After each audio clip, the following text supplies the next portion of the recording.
I'm at the camp of Andre Berto. This is Sonee Thompson from Sony's Florida Sports Report. So I'm lucky enough to be sitting here with Andre after a really hard-fought sparring session. I see you had Silk Wilk in there, and you also had Gino McClellan. Yes. So what's happening? Nah, man, everything's good, man. Been having a real good camp. As you can see, sharp, feeling good, shape, ready to go. We got Guerrero coming up, but first, I want to talk about stuff that's obvious. Let's get all the ugliness out of the way. We know what happened before the Victor Ortiz fight. It was disappointing. And then CSAC, well, what happened was they said that you tested positive for steroids before the fight, a couple weeks before the fight. Boy, did you have a big stage set, right? Oh, big stage, big venue, big fight, and then this. And then it comes out that it was cited as contamination. Exactly. It was a situation that was, I think everybody just jumped to conclusions too quickly. It was us that asked to get the VADA testing done because we know how rampant, like enhancement drugs are in the sport. So we wanted to get it done, and the reason why we asked about the testing because it's very, very sensitive testing. So, so it doesn't matter if anybody was using, any type of enhancement drugs months before, wasn't able to be able to pick up. So, that's why we wanted it.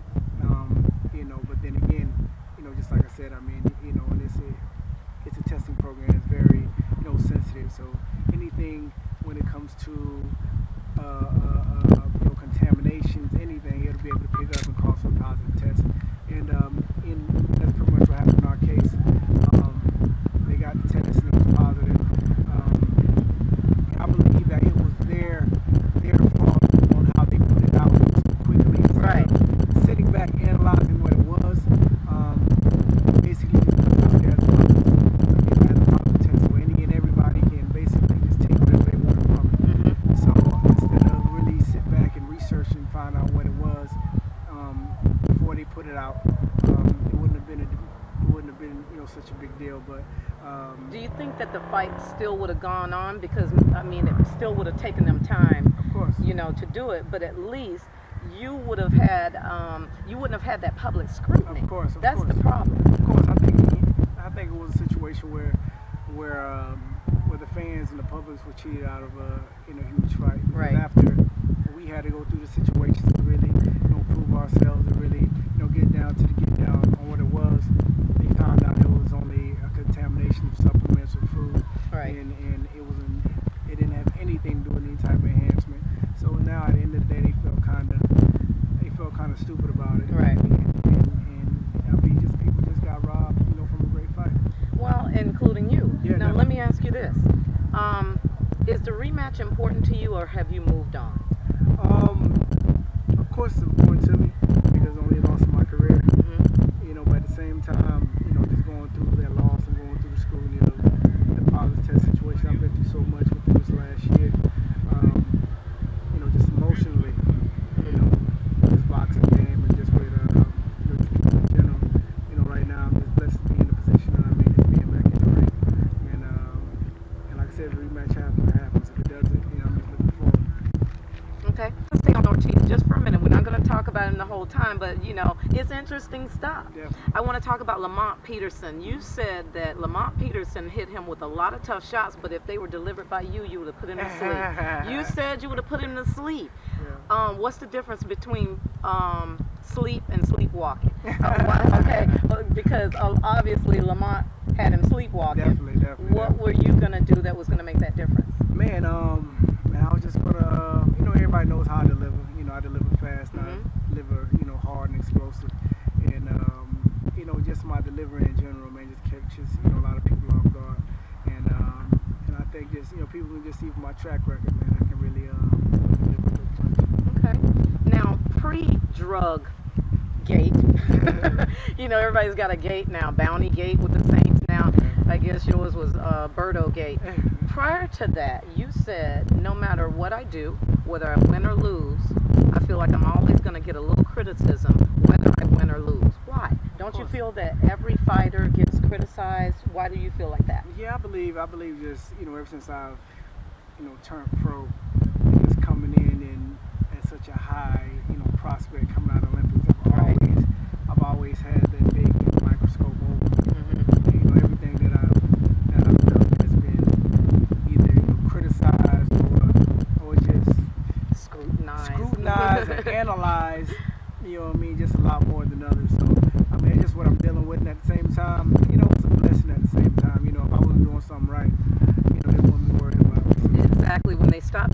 about you or stop asking about you, that's when you need to worry, right? Exactly.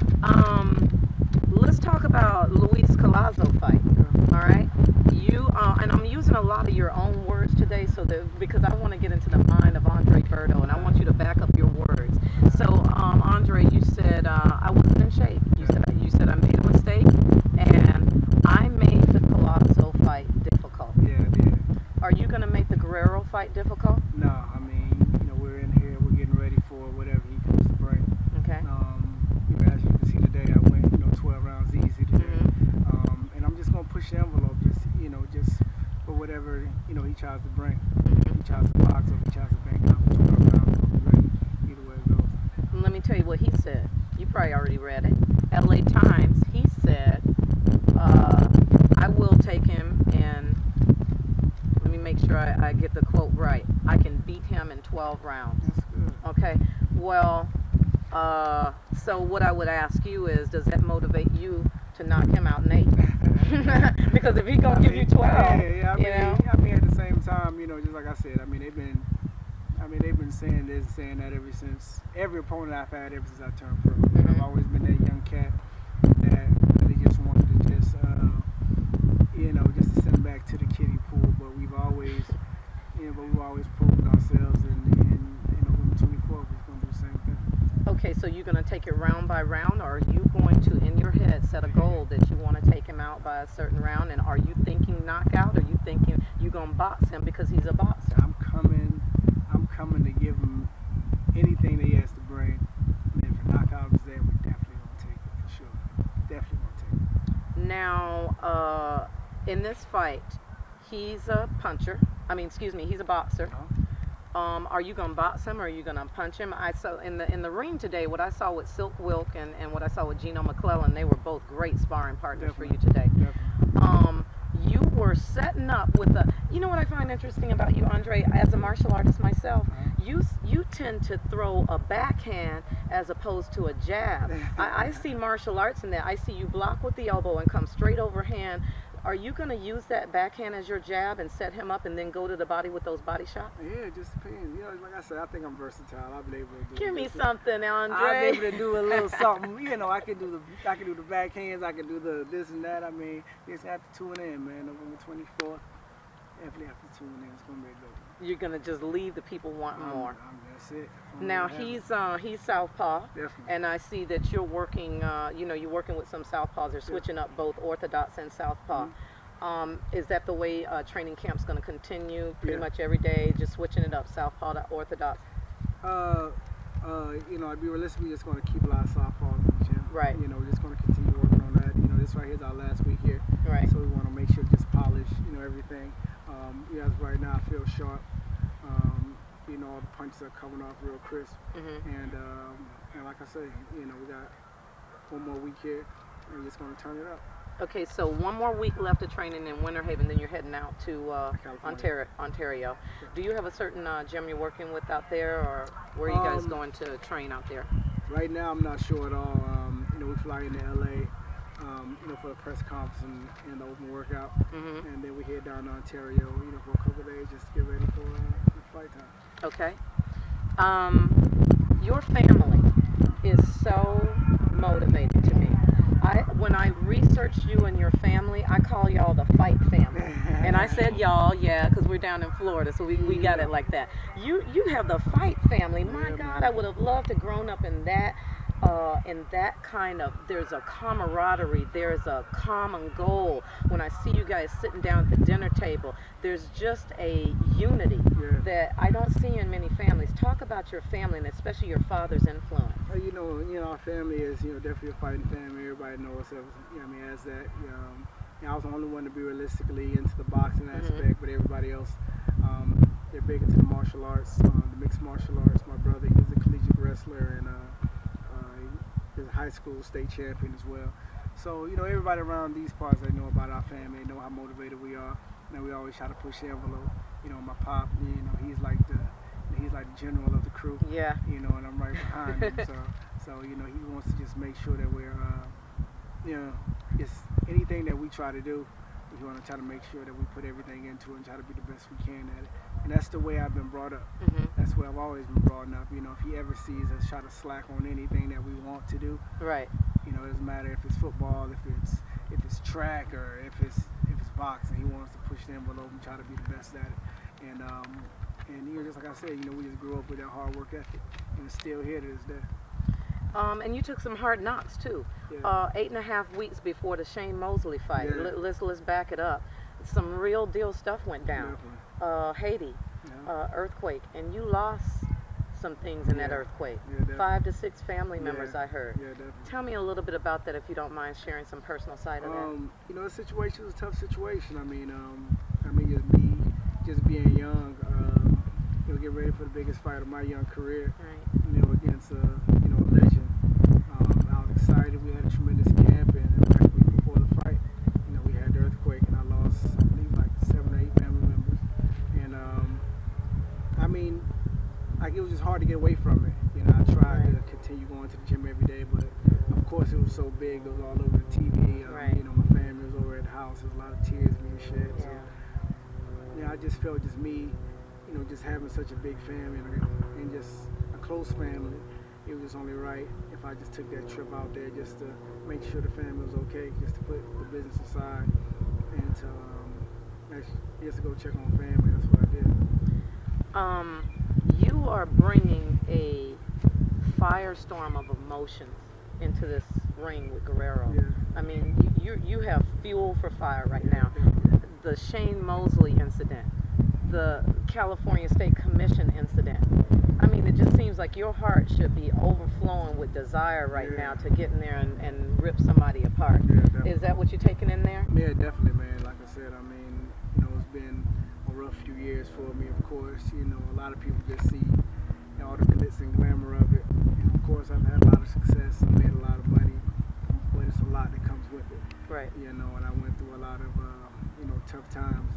And like, I just can't wait just to get back in there. You know, because like you said, it's a lot of emotions, you know, still just bottled up. Yeah. And it's just time to release. Right. I have one more question for you. When Ortiz fought Medina, he tiptoed around that fight a little bit. He fought a little scared, right?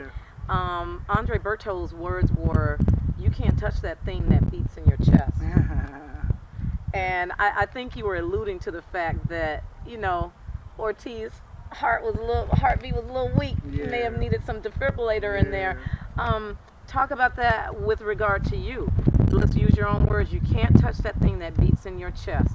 So as you take heart into this fight, tell me how that's going to play the biggest factor, because to me, sitting here talking to you, I don't know you that well, but I feel that a lot of your talents evolve out of what comes out of your heart. Of course. I mean, situation Ortiz, you know, he's showing that my down fight, and, you know, just recently his last fight as well. Right. You know, quitting on the stool, I think is something that, you know, like, it's definitely, you know, disgraceful, you know, for the sport, and that's something that you can't teach. You know, you can't teach, you know, somebody to have heart. You have to step in that ring, continue fighting, and I believe that's something that you know, that I was definitely born with, and I'm going to continue to show. And November 24th, you know, it doesn't matter, you know, what happens in that ring. I'm just going to leave it all out there, and everybody will be able to see my heart all over that ring at the end of the night. And at the end of the day, when my career is done, you know, I'll definitely have a story to tell. That's Andre Berto, folks. Citizens Arena, November 24th, Ontario, California, is going down. Be there. Thank you, Andre. Thank you. Appreciate it. Pleasure.